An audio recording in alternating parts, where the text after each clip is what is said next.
이 시대를 살아남기 위한 생존 전략이라는 제목으로 하나님 말씀 나누도록 하겠습니다. 요즘에는 그 초등학교를 예전에는 뭐라고 했죠, 여러분? 예, 국민학교죠.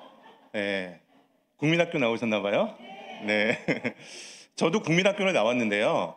제가 국민학교 다닐 때만 해도 한 학교의 학급에 13반 정도 있었던 것 같고요. 그리고 한 반 내 학생 수가 한 60명 정도 됐던 것 같아요. 그리고 오전반, 오후반으로 나눠서 이렇게 국민학교를 다녔던 기억이 있습니다. 여러분은 어떠셨나요? 예, 그 정도 되셨죠. 그러니까 예전에 교회 학교도 그 학교도 마찬가지지만 교회 학교도 아이들이 많다 보니까 교회 학교마다 빠글빠글하게 우리 학생들이 많이 있었죠. 근데 요즘에 제 딸아이가 이제 삼정초등학교 4학년이거든요. 한 학년에 몇 학급이 있는 줄 아십니까? 네, 두 반이 있어요. 두 반. 두 반인데 그러면 한 반에 몇 명 정도 있냐면 아시나 봐요. 네, 20명 정도. 그러니까 한 학년에 한 40에서 50명이 채 안 됩니다. 예. 그러다 보니까 요즘에 이제 교회 학교도 뭐 절대적인 숫자가 부족하다 보니까 자연적으로 교회 학교 숫자도 줄어들게 되는 것 같아요. 제가 말씀드리고 싶은 거는 이렇게 인원수가 줄어들다 보니까 학교에 교육할 수 있는 그 수준의 질이 좀 향상되는 건 있는 것 같아요. 요즘에 초등학교는요, 수영장도 보내주는 거 아십니까? 네. 수영장 가서 이렇게 자유형, 배영 그런 건 하는 건 아니고요. 생존 수영이라는 것을 배웁니다. 네, 생존 수영이 뭐냐면 물에 가다가 물놀이 하다가 또 빠지거나 혹은 배를 타고 가거나 이러다가 혹시라도 일어날 수 있는 사고를 미연에 대비해서 수영을 해서 어디 빠져나가고 수영을 얼마나 빨리 하고 그런 수영이 아니라 구조대가 오기까지 생존할 수 있는 그 방법들을 알려주는 그 수영을 3학년인가 4학년 때가 되면은 꽤 많이 이렇게 생존 수영을 하러 수영장을 가더라고요. 그러니까 생존 수영은요, 최소한의 에너지를 투자해서 이제 학생들끼리 이렇게 좀 팔을 이렇게 잡고 있는다든지 해서 구조대가 오기까지 살아남는 것이 생존 수영의 목적이에요. 여러분, 생존 수영이 어떤 그 물속에서 오래 살아남는 것이 목적이 아니죠. 인간이 살아가는 것은 바다가 아니라 육지잖아요. 그렇기 때문에 생존 수영의 목적은 구조대가 오기까지 최대한 에너지를 비축해서 살아남는 것이 목적이라는 것입니다. 그 상황을 버텨내야 되는 거예요. 여러분, 그리스도인들도 마찬가지입니다. 여러분, 우리 그리스도인들의 영원한 고향은 어디예요? 어디서 우리는 영원히 살아갑니까? 하나님의 나라에서 살아갑니다. 그러나 지금 저와 여러분들은 하나님 나라 백성임에도 불구하고 이 땅에 살아가고 있어요. 그리고 이 땅에 살아가고 있기 때문에 하나님 나라의 그런 생존 법칙이 적용되는 것이 아니라 세상 나라의 법칙이 적용되는 것 같아요. 분명히 교회에서는 하나님 나라 백성답게 살아가야 한다라고 배우지만 막상 이 세상을 살아가다 보면은 하나님 나라 방법대로 살아가기에는 조금 벅찬 부분이 없지 않아 있다는 것이에요. 그러다 보면 우리 그리스도인들이 이 세상에 살아가면서 정체성의 혼란이 올 때가 있어요. 아니, 목사님은 교회에서는, 성경에서는 이렇게 살아가라고 하는데 막상 나의 삶의 현장에서는 그렇게 살아가는 것이 너무나도 힘든 거예요. 여러분, 그때 우리가 해야 될 방법이 무엇이냐면 제가 조금 전에 언급했던 생존 수영, 생존하는 것입니다. 어떻게 해서든지 이 땅에 하나님 나라의 백성으로서 살아남아야 되는 겁니다. 세상에 유혹이 많이 있죠. 이렇게 해야 돼, 이렇게 해야지 세상에서 성공한다, 이렇게 가야 잘 사는 방법이다 라고 할 때마다 때로는 넘어질 수도 있어요. 때로는 거기에 유혹에 빠질 때도 있습니다. 그러나 완전히 하나님 나라 백성 된 삶을 포기해서는 안 된다는 거예요. 하나님의 말씀의 손을 꼭 잡고 우리 동역자들과 손을 잡고 하나님 우리 재림하실 때까지 우리가 하나님 나라에 들어갈 때까지 버티고 생존하여서 정말로 끝까지 살아남아야 되는 것이 바로 저와 여러분의 사명이라는 거예요. 뿐만 아니라 나만 사는 것이 아니라 주변에 죽어가고 있는 사람들을 같이 손잡고 생존할 수 있도록 도와줘야 되는 것이 바로 저와 여러분이 이 땅에서 살아남아야 될 생존 전력과 사명인 줄 믿으시기 바랍니다. 저는 오늘 말씀을 통해서 여러분들의 사명을 발견하시고 또 정체성 가운데 이 땅에 살아남는 저와 여러분 되시기를 주님의 이름으로 간절히 축원드립니다. 여러분, 오늘 본문 말씀에 보시면은 페르시아라는 이방 나라에 덩그러니 떨어진 유대인들의 삶의 모습을 보여주고 있습니다. 여러분, 페르시아는요 당시에 가장 강대국입니다. 전 세계를 지금 페르시아가 패권을 지니고 있다라고 생각해도 과언이 아닙니다.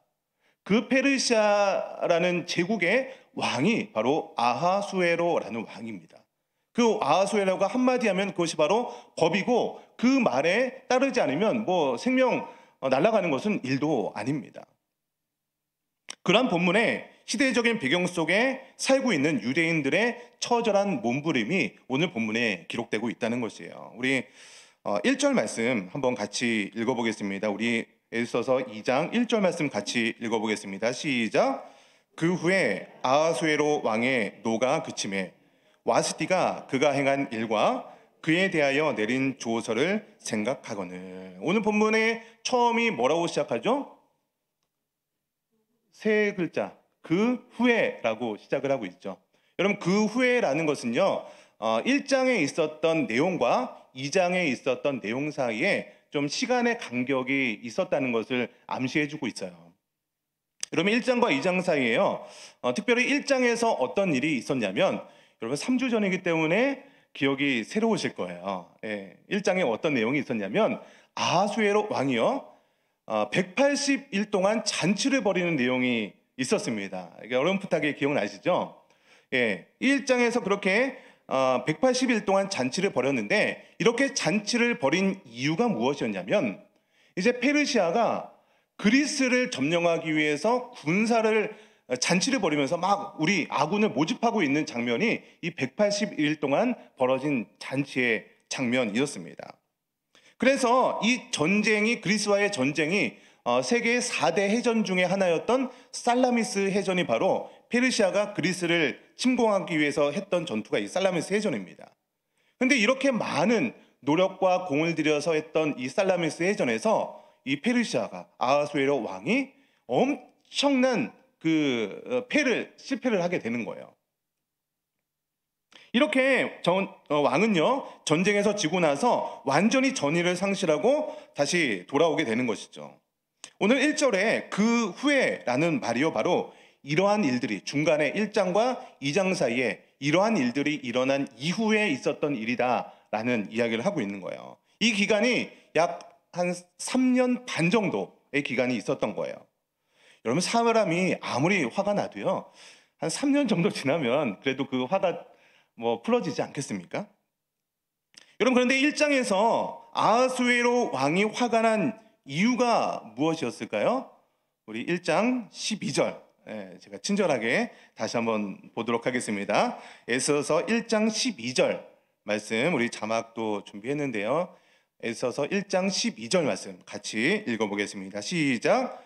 그러나 왕후 와스디는 내시가 전하는 왕명을 따르기를 싫어하니 왕이 진노하여 마음속이 불붙는 듯 하더라.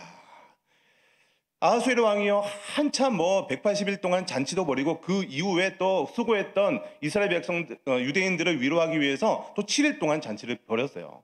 한참 기분 좋게 잔치를 벌이던 중에 왕후 와스디를 좀 불러와라. 그래서 내 친구들 앞에서 그런 나라의 왕이니까 왕비가 얼마나 아름다웠겠습니까? 좀 자랑하고 싶었던 거예요. 왕후 와스디 와서 좀 얼굴 좀 보여라, 이렇게 명령을 했는데 와스디가 어떻게 한 거예요? 그 왕의 명령을 거절한 거예요. 그것 때문에 이 아하수에로 왕이요 막 화가 막 머리끝까지 나서 이거를 죽여 살려 어떻게 하지 막 이렇게 하고 있다가 이제 측근 내시들한테, 측근 신하들한테 이걸 어떻게 하면 좋겠습니까? 라고 물어봤더니 측근들이 이 왕후 와스디를 왕후의 자리에서 내쫓으십시오. 그래서 실제로 내쫓은 거예요. 그러고 나서 3년 반이 흐른 거예요. 그 사이에 어떤 일이 있었다고요? 그리스를 침공하는 살라미스 해전을 벌였는데 거기서 완패하고 나서 돌아온 상태. 그러니까 아하수에로 왕한테 있어서 완전히 남자가요 했던 사업이 완전히 쫄딱 망했다고 생각해 보세요. 그 상황을 좀 위로해주고 좀 싸매주고 그래야 될 왕후가 있어야 되는데 왕후는 내쫓고 없어진 거예요.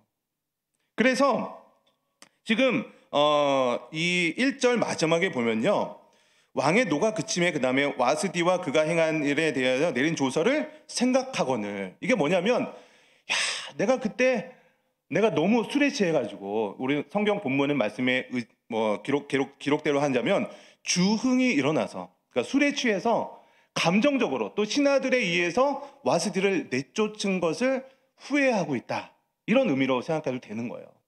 그러니까 내가 이렇게 이런 상황에 놓여 있다 보니까 그 좀 왕후가 있었으면 그런 마음과 동시에 이런 결정을 하도록 좀 부추겼던 주변 신하들이 있잖아요. 이런 신하들에 대한 어떤 불신과 그런 마음이 동시에 장요가고 있었던 거예요. 그래서 눈치가 빨랐던 이 왕의 측근 신하들이, 야, 이러고 있다가는 우리 목 달아나게 생겼다, 이래서 했던 행동이 바로 2절 말씀입니다. 우리 본문 2장 2절 말씀도 같이 읽어보도록 하겠습니다. 시작. 왕의 측근 신하들이 아뢰되 왕은 왕을 위하여 아리따운 처녀들을 구하게 하시되. 여러분, 보통 페르시아의 왕후는요, 귀족들 집안에서 이렇게 취하는 것이 상식적인 겁니다. 여러분, 그런데 오늘 본문에서 왕후에 오를 수 있는 자격은 단 하나였어요. 그 조건이 뭐였죠? 아리따운 처녀, 이쁘면 돼. 다른 이유가 없어요. 그 전에는 일반적인 상황에서는 뭐 귀족 계층이라든지, 왜냐하면 또 정략적으로 이렇게 또 그런 것들이 있잖아요. 근데 오늘 본문에서는요, 그냥 아리따운 처녀, 전쟁에서 지고 나서 이 아하술의 왕의 공허한 마음을 달래줄 수 있는 그런 사람이면 된다, 이것이 바로 왕후의 조건 단 한 가지였다는 거예요. 여러분, 그런데 여기에서도요, 하나님의 보이지 않는 섭리가 담겨 있는 거예요.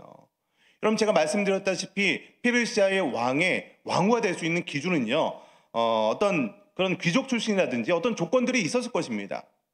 그런데 에스더는요, 왕후에 오를 수 있는 자격이 전혀 갖춰지지 않았던 거예요. 그런데 아하수에로 왕이 술김에 왕후 와스디를 내쫓게 되었고, 또 새로운 왕후에 오를 사람을 어떤 자격이나 신분을 따지지 않고 아리따운 처녀, 외모로만 뽑을 수 있는 그런 상황이 만들어졌다는 거예요. 그럼 이것이 바로 하나님의 보이지 않는 섭리였다는 것이죠. 여러분, 이 상황이요, 세상의 기준으로 볼 때는 왕이 그냥 홧김에 와스디를 내쫓았다라고 생각할 수도 있습니다. 여러분, 그러나 하나님은요, 이러한 악인들의 작은 행동조차도 세상을 통치하는 하나의 도구로 사용하시는 분이 우리 하나님인 줄 믿으시기 바랍니다. 세상의 눈으로 볼 때는 왕이 가장 강력한 권력을 가진 것처럼 보입니다. 그러나 그러한 세상의 가장 강력한 왕조차도 세상을 통치하시는 하나님의 도구에 불과하다는 것을 여러분, 오늘 본문을 통해서 발견하시기 바랍니다. 여러분, 이제 이러한 상황 속에서 성경은 두 사람을 소개하고 있습니다. 우리 첫 번째 사람은 모르드게인데요, 우리 본문 5절과 6절 말씀을 같이 읽어보도록 하겠습니다. 우리 2장 5절과 6절입니다. 시작. 도성 수산에 한 유다인이 있으니 이름은 모르드게라. 그는 베냐민 자손이니 기스의 증손이요 시므이의 손자요 야일의 아들이라. 전에 바벨론 왕 느부갓네살이 예루살렘에서 유다 왕 여고냐와 백성을 사로잡아 갈 때에 모르드게도 함께 사로잡혔더라. 지금 5절에 지금 어디서 살고 있어요? 5장 처음에 어디 장소를 얘기하고 있죠? 도성수산, 무슨 횟집 이름 같기도 하네요. 도성수산은요, 당시 페르시아의 한 수산이라는 성의 이름, 수산성을 얘기하고 있는 것이죠.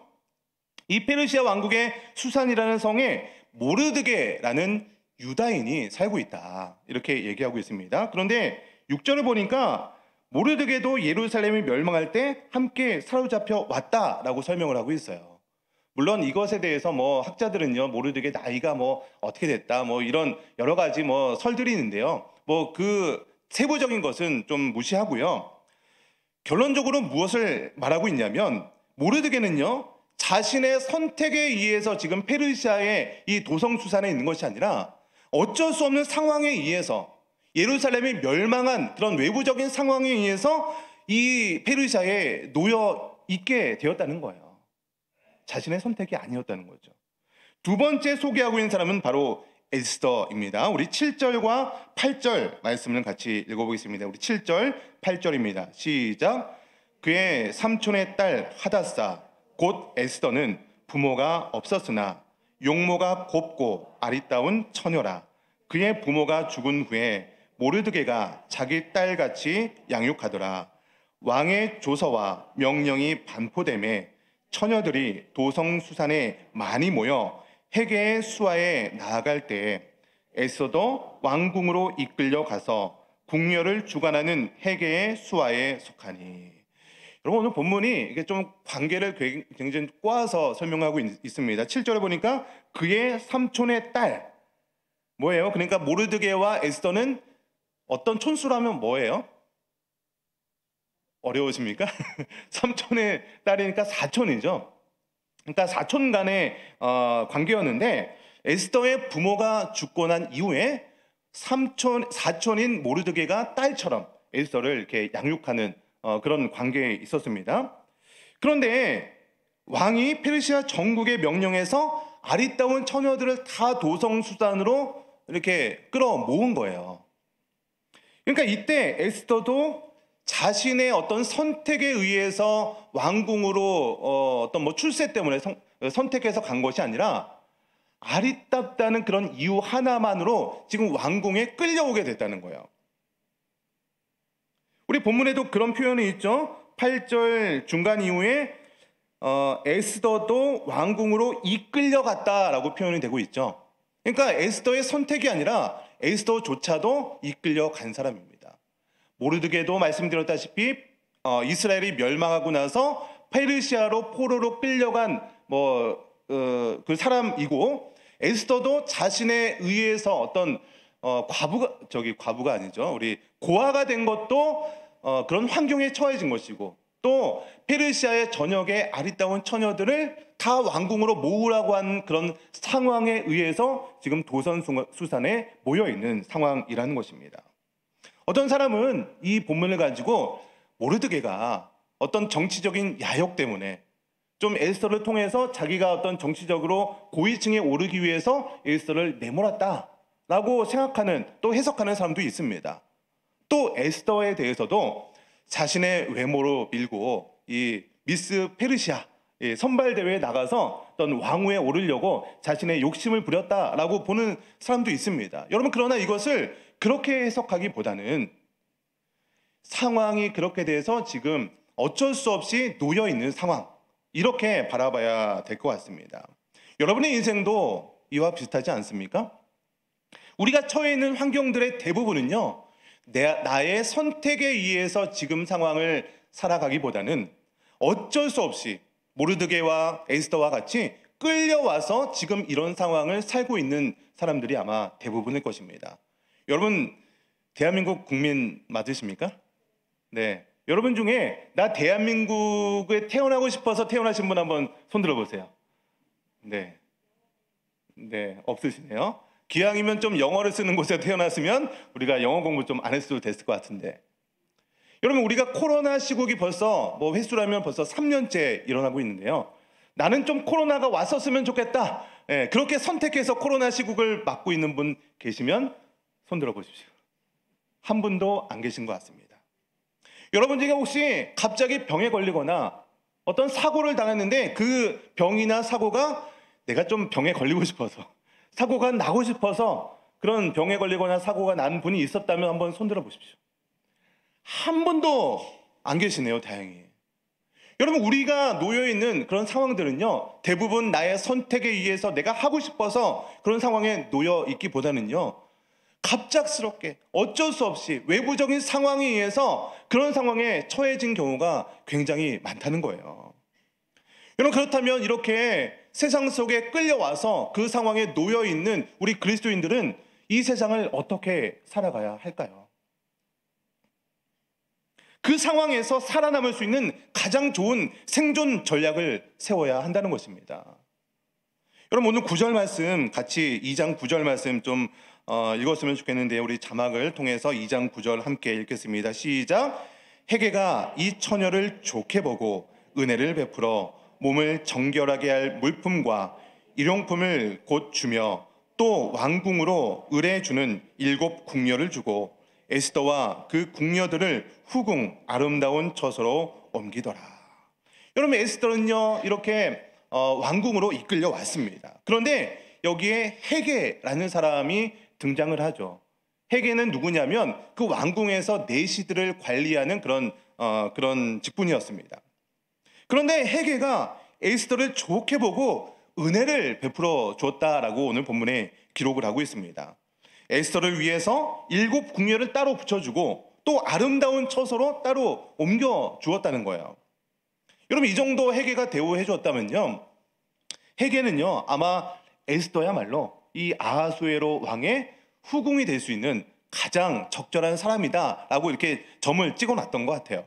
그러니까 이렇게 잘해주죠. 여러분, 그런데 오늘 본문 10절을 보시면 뭔가 좀 찜찜한 부분이 있습니다. 우리 2장 10절 말씀인데요, 같이 읽어보겠습니다. 시작. 에스더가 자기 민족과 종족을 말하지 아니하니 이는 모르드게가 명령하여 말하지 말라 하였음이라. 여러분, 에스더는요 자신의 민족과 종족을 말하지 않았어요. 그 이유가 모르드게가, 사촌 모르드게가, 자기를 부모처럼 키워줬던 모르드게가 어렸을 때부터 아마 교육을 통해서 너 유대인이라는 거 말하지 말아야 된다, 왕궁으로 갈 때도 절대로 유대인이라는 거 말하지 말라라고 신신당부를 했던 것 같습니다. 여러분, 그렇다면 왜 모르드게는요 에스더에게 자신의 민족과 종족에 대해서 말하지 말라라고 명령을 했을까요? 그럼 사실 바로 이것이 바로 모르드게와 에스더가 그 시대를 살아남기 위한 하나의 생존 전략이었다는 거예요. 저는 사실 오늘 본문 설교를 준비하면서 마지막까지 풀리지 않았던 숙제가 바로 이 부분이었어요. 아니, 모르드게는 유대인이잖아요. 하나님의 백성이잖아요. 에스더도 마찬가지죠. 여러분, 하나님의 백성의 정체성은 무엇입니까? 이 땅에 살아가는 동안에 유대인으로서 철저하게 하나님 말씀만 붙들고 하나님의 주인 되어서 살아가야 하는 것이 바로 유대인의 정체성이고, 그렇지 못해서 멸망했던 것이 바로 예루살렘이었잖아요. 거기서 멸망하고 이제 표로로 끌려갔던 그런 유대인인 모르드게와 에스더라면 적어도 페르시아에서는요 유대인으로서의 정체성을 지키면서 정말로 하나님 주인다운, 하나님의 백성다운 그런 삶을 살아가야 되는 것 아니겠습니까? 그런데 오늘 본문을 보니까 모르드게가 에스더한테 너 유대인이라는 거 절대로 얘기하지 마, 명령했다는 거예요. 왜 명령했을까? 저는 끝까지 이것에 대해서 굉장히 어떻게 해석을 해야 되는가 고민을 했었습니다.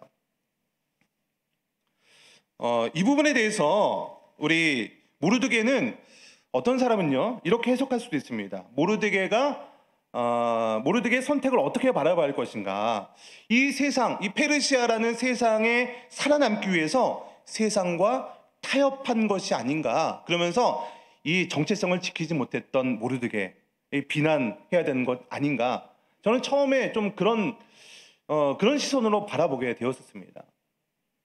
여러분, 당연히 하나님의 백성이고 유대인이라면 하나님의 백성다운 삶을 살아가야 하는 것이 맞습니다.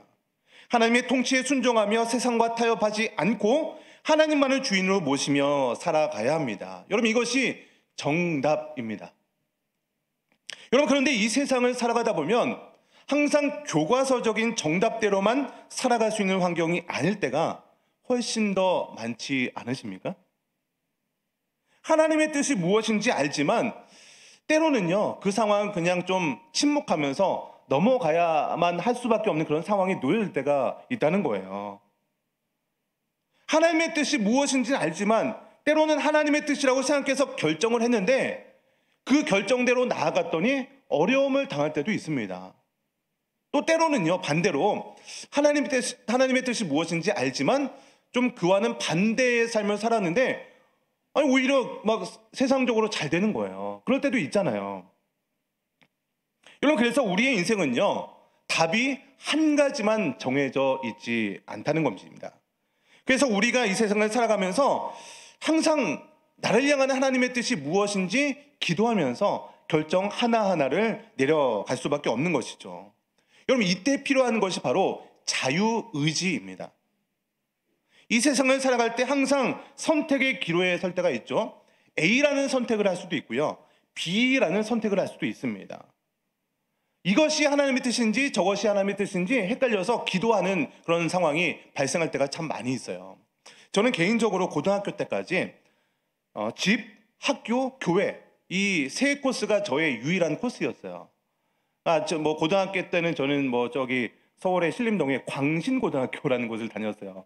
원래 빛날 광자인데 저희는 미칠 광자라 이렇게 표현하는데, 학교를 아침 7시 반까지 등교를 해서 저녁 10시까지는 무조건 야간 자율학습을 했었습니다. 근데 저는 10시 끝나고 11시까지 남아서 야자를 하는 방식으로 놀았죠. 예. 근데 어쨌든 10시에 끝나면 집에 바로 가는 것이 아니라 교회에 들려서 기도하고 왔습니다. 학교 갈 때 늦지만 않았으면은 교회에 들려서 기도하고 갔어요. 전형적인 교회 오빠죠. 예, 모범생의 전형이었어요. 그런데 그래서 제가 이제 하나님의 일을 해야겠다라는 마음을 먹고 신학교에 입학을 했습니다. 여러분, 신학교에 가는 이유는 뭐예요? 하나님에 대해서 정확히 알고 내가 알고 있는 하나님을 전하기 위해서 신학교에 갈 거예요. 근데 저는 신학교에 갔는데 하나님을 알기보다 세상을 먼저 알아가기 시작한 거예요. 그러니까 타락을 했다는 거죠. 신학교에요, 다 이렇게 이렇게 착한 사람만 오는 게 아니고요, 또 비교적 좀 신학교가 성적이 낮은 그런 과에 속하다 보니까 그냥 대학에 들어가야겠다라고 해서 오는 친구들도 있습니다. 그런 친구들과 어울리다 보니까 세상을 먼저 알아갔던 거예요. 그러다 보니까 나 같은 사람이 이렇게 타락한 내가 신학을 더 이상 하는 것은 무의미하다, 이렇게 생각을 해서 학교를 더 이상 다니지 않았습니다. 그리고 이제 여러 가지 알바도 하고요, 그런 잘 놀고 다녔죠. 음주 가무에 빠져 살아왔던 저의 모습이었습니다. 그러다가 제가 이제 군대를 전역하고 나서 그 방송국에서 카메라 팀에서 좀 일을 했는데 너무 재밌는 거예요. 적성도 잘 맞고. 그래서 나는 좀 카메라 팀에서 카메라 감독이 되었으면 좋겠다라는 새로운 꿈을 꾸게 되었죠. 근데 이제 그거를 잘하려면 KBS나 어떤 공채 시험을 봐야 되는 거예요. 그래서 공채 시험을 보려고 했더니 대학 졸업장은 있어야겠더라고요. 그래서 어쩔 수 없이 저는 제가 신학을 다시 하려고 신학교에 복학을 한 게 아니라 공채 시험을 보려고 이제 다시 신학교에 복학을 하고, 신학교 레벨 가지고는 그거 가지고는 좀 안 될 것 같아서 편입 준비를 했습니다. 다른 길로 갈 거니까. 그래서 편입 준비를 열심히 2년 동안 했는데 길이 계속 막히는 거예요. 이 정도면 될 것 같은데 안 되는 거예요. 그래서 기도하다 결국은 하나님께서 음성을 주셔서 어쨌든 다시 그 편입을 준비하는 기간 동안에 학교를 계속 다니다 보니까 졸업을 했어요. 그리고 그 기간 동안에 고민하다가 또 기도하는 가운데 하나님께서 신대원을 가도록 또 허락을 하셨고, 또 신대원도 2년을 재수했네요, 제가. 그래서 4년 동안 이렇게 수험생 시간을 보내게 됐는데, 제가 그 신대원을 갈까 말까 고민했을 때 기도했던 것이 이 자유의지의 문제 때문에 굉장히 많은 기도의 시간을 소비를 했습니다. 이게 뭐냐면, 자유의지라는 문제가 나오면 항상 그의 대치점에 서는 것이 무엇이냐면 하나님의 계획과 예정과 섭리, 이런 것이 항상 부딪히는 거예요. 그러니까 제가 어떤 것 때문에 좀 고민을 했냐면, 하나님께서는 우리 인간에게 자유의지를 주셨어요. 그래서 A를 선택해도 되고 B를 선택해도 됩니다. 여러분, 맞습니까? 예, 근데 하나님은 전지전능하신 분이에요. 맞죠? 예, 그래서 과거 일도 현재 일도 미래 일도 다 아시는 분입니다. 맞습니까? 제 논리가 맞죠? 그래서 저는 그 당시에 어떤 고민을 했냐면, 하나님께서 저의 과거와 현재와 미래도 다 아시는 분이시고 내가 어떤 것을 선택할지라도 자유의지를 주셨다고 하지만, 하나님께서는 내가 20대 초반에 신학교를 갔음에도 불구하고 타락할 것을 하나님 다 알고 계셨잖아요.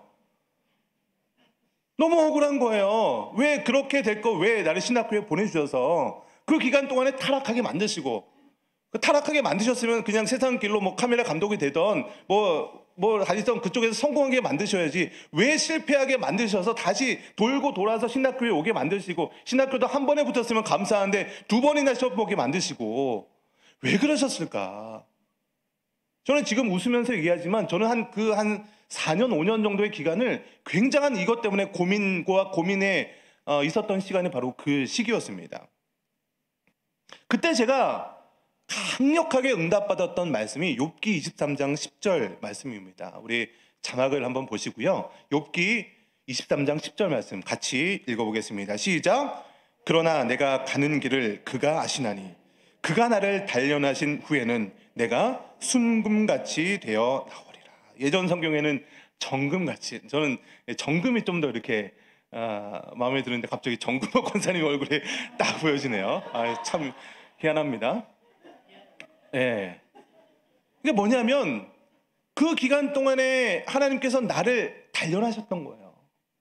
예. 편입을 공부하게 하셔서 그때 이제 영어 시험을 공부해야 되는데 영어랑 좀 굉장히, 저는 영어를 좋아하는데 영어가 저를 많이 싫어하더라고요. 그래서 그 2년 동안의 기간 동안에 영어 공부를 막 시켰어요. 막 귀에 딱지가 않을 정도로 막 리스닝하고 뭐 이렇게 하고 그렇게 하고 신대원 준비, 제가 한번 떨어졌다고 했잖아요. 2년 준비했다고 했잖아요. 그 기간 동안에 성경을 뭐 하루에 뭐 엄청나게 파는 거예요. 2년 동안 성경을 파니까 성경이 그래도 보이기 시작하더라고요. 신대원 준비하고 목회자가 되기 위해서 필요한 모든 것들을 그 한 4년, 5년 기간 동안에 굉장히 많은 것을 경험시켜 주셨던 거예요. 또 저는요, 그 타락했던 기간 있다고 했잖아요. 그 기간에 뭐 굉장히 많은 경험들을 했습니다. 알바도 많이 했고요. 또 뭐 노가다도 뭐 많이 뛰어봤습니다. 예. 그리고 뭐 회사 직장 생활도 이렇게 몇 년 해봤어요.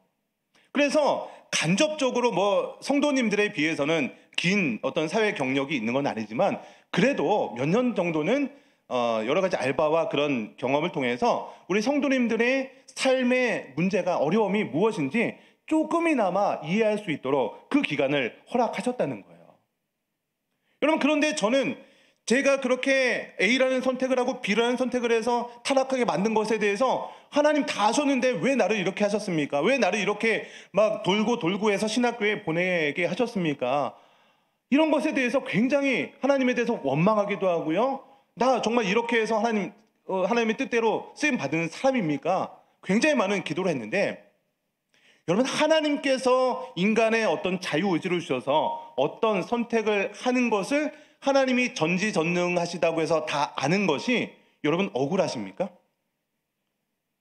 여러분이 자유의지를 통해서 A라는 선택, B라는 선택, 어떤 선택을 하셔도 하나님께서는요, 그에 맞는 계획과 플랜을 다 계획하셨어요. 1, 2, 3, 4, 5, 6, 7, 8, 9, 10, 뭐 100가지 선택을 할 수 있다고 쳐도 하나님께서는요, 전지전능하시기 때문에 그 100가지에 대한 플랜을 다 준비하실 수 있는 분이 전지전능하신 하나님이라는 거예요. 저는 당시에 그 하나님의 섭리와 계획에 대해서 그냥 인간적인 제 수준에서 헷갈리고 하나님에 대해서 원망했던 것뿐입니다. 내 길을 하나님이 아시는 것이, 뭐 하나님의 전지전능하신 것이 나와 전혀 상관이 없었던 거예요. 그러고 나서 이 어떤 자유의지 문제와 하나님의 예정의 문제가 해결되고 나니까 이제는 뭐 뒤 돌아볼 것 없이 그냥 앞으로 쭉 가는 거예요. 올인. 그래, 하나님께서 나를 지금까지 단련하시고 만져주셨기 때문에 앞으로는 목회만 한다. 여러분, 그 과정 가운데 필요했던 것이 무엇이냐면 바로 하나님의 은혜였다는 거예요.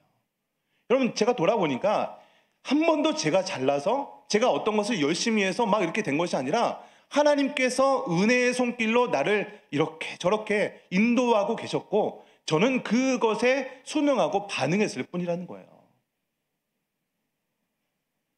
여러분, 로마서 8장 28절 말씀에 이런 말씀이 있습니다. 우리 자막을 한번 보시면요, 같이 읽어보겠습니다. 시작. 우리가 알거니와 하나님을 사랑하는 자 곧 그의 뜻대로 부르심을 입은 자들에게는 모든 것이 합력하여 선을 이루느니라. 여러분, 제가 경험했던 모든 것들, 저는 이제 청소년 사역을 한 10년 정도 했었거든요. 그러다 보니까 제가 음주 가무에 잠깐 빠졌던 기간 동안 했던 경험들을 우리 청소년들한테 뭐 이렇게, 야, 목사님도 담배도 펴보고 술도 마셔보고 하니까 야, 그거 별거 없더라. 그러면서 우리 청소년들한테 다가가니까 굉장히 저를 이렇게 우리 청소년들이 가깝게 대해주는 것을 경험해봤습니다. 제가 사회 경험을 해보니까 우리 성도님들이 어려움에 처해 있는 월요병 있잖아요. 직장 가기 싫은 것들, 그런 것들을 경험할 수 있었던 거예요. 모든 것들을 합력하여서 가장 좋은 길로 저라는 사람을 만들기 위해서 하나님께서는 계획하고 섭리하시고 예정하고 있었다는 거예요. 그리고 그 모든 과정 가운데 하나님의 은혜의 손길이, 은총의 손길이 저를 지금까지 인도하셨다는 것을 경험하게 되었다는 것입니다. 여러분, 오늘 본문에서는요, 에스더에게 헤게라는 사람을 만나게 해주었습니다. 그래서 그 헤게를 통해서 에스더의 능력만 가지고는, 에스더의 자격만 가지고는 왕위에 오를 수 없었음에도 불구하고 하나님께서 은혜를 베풀어 주셔서 왕후에 될 수 있는 그런 어떤 귀족이라는 자격 조건이 없음에도 불구하고 아리따운 처녀라는 그런 외모만 가지고도 왕후에 오를 수 있는 그런 길을 열어주시고, 또 왕궁에 가서는 헤게라는 사람을 만나게 하셔서 또 여러 가지 극진한 대우를 받게 하시는 그 하나님의 은혜, 오늘 본문에서도 헤게가 은혜를 주셔서 이 모든 것을 입었다라고 표현하는 것을 보게 됩니다. 여러분, 무엇입니까? 여러분, 오늘 제가 서두에 초등학교에 생존 수영이라는 것을 하고 있다라고 말씀드렸죠. 여러분, 에스더도 모르드게도 이 세상에 덩그러니 떨궈지게 된 이 상황에 처해진 상황이었습니다. 마찬가지로 저와 여러분들 이 세상, 험한 세상에 덩그러니 떨어지셨죠. 내가 선택할 수만 있었다면 지금의 상황과는 좀 다른 인생을 살아가고 있지 않겠습니까? 네. 그런데 우리는 지금 이런 상황에 놓여 있는 거예요. 우리 교회도 이런 상황에 놓여 있는 거예요. 여러분의 가정이, 여러분의 사업장이, 여러분의 직장이 그런 상황에 놓여 있다는 거예요. 그런 상황에서 우리는요, 어떠한 어려움에 있을지라도 지금 그 어려움을 버텨내시기 바랍니다. 생존하시기 바랍니다. 포기하지 마시고, 때로는 내가 잠시 A를 선택해야 되는 것이 정답이라는 것을 알매도 불구하고 B를 선택할 수도 있어요. 그러나 그 B를 선택했지만 결국에는 중요한 게 무엇이냐면 하나님의 자녀라는 것, 하나님의 백성이라는 정체성은 절대로 흔들리지 않는다는 겁니다. 그러면서 끝까지 버티는 거예요. 구조대가 올 때까지 내가 잠시 방황할 수 있지만 나는 그래도 지금은 비록 하나님을 떠나 있지만 하나님의 뜻대로 막 열심히 살아가고 있지는 못하지만 그럼에도 불구하고 하나님의 구원의 때가 올 거야. 구조대가 올 거야. 언젠가 나 다시 교회에 돌아올 거야. 참 안타까운 것은 우리 코로나 시국 전후로 해서 참 교회를 떠나서 아직까지 돌아오지 못하고 예배의 자리에 돌아오지 못하는 성도님들도 있습니다. 혹시라도 오늘 또 온라인 예배를 통해서 그런 성도님들, 교회에 나오고 싶지만 못 나온 성도님들이 혹시 한 분이라도 계신다면 포기하지 마시기 바랍니다. 버텨내시기 바랍니다. 생존하시기 바랍니다. 지금 여러분이 어떤 자리에 있음에도 불구하고 있을지라도 하나님의 백성 되면은 결코 변함이 없습니다. 그 모든 상황을 협력하여서 선을 이루시는 분이 바로 하나님인 줄 믿으시기 바랍니다. 그 모든 과정 가운데 하나님의 은혜의 손길이 여러분을 향해서 두 팔 벌리고 있습니다. 그 모습, 있는 모습 그대로 돌아오시기 바랍니다. 특별히 우리 교회 안에 또 여러 가지 직분으로, 구역장으로, 안내로, 또 교사로 여러 가지 직분을 가지고 있는 분들 참 힘드시죠. 네. 그만두고 싶은 마음도 있으실 것입니다. 그러나 여러분 끝까지 좀 버텨내시기 바랍니다. 생존하시기 바랍니다. 그래야 해서 정말로 그 생존 수영할 때 제가 뭐라고 했어요? 서로 손을 잡고 구조대가 올 때까지 버티는 것이 생존 수영입니다. 그러다 보면은 구조대가 와서 이 어려운 그런 어떤 물속에 있는 것이 아니라 편안한 육지로 인도될 때가 반드시 있다는 것, 그 은혜의 손길이 반드시 있다는 것을 기억하시고 버텨내시고 생존하시는 저와 여러분 되시기를 주님의 이름으로 간절히 축원드립니다. 기도하시겠습니다. 참 좋으신 하나님 아버지 감사합니다. 오늘도 말씀 가운데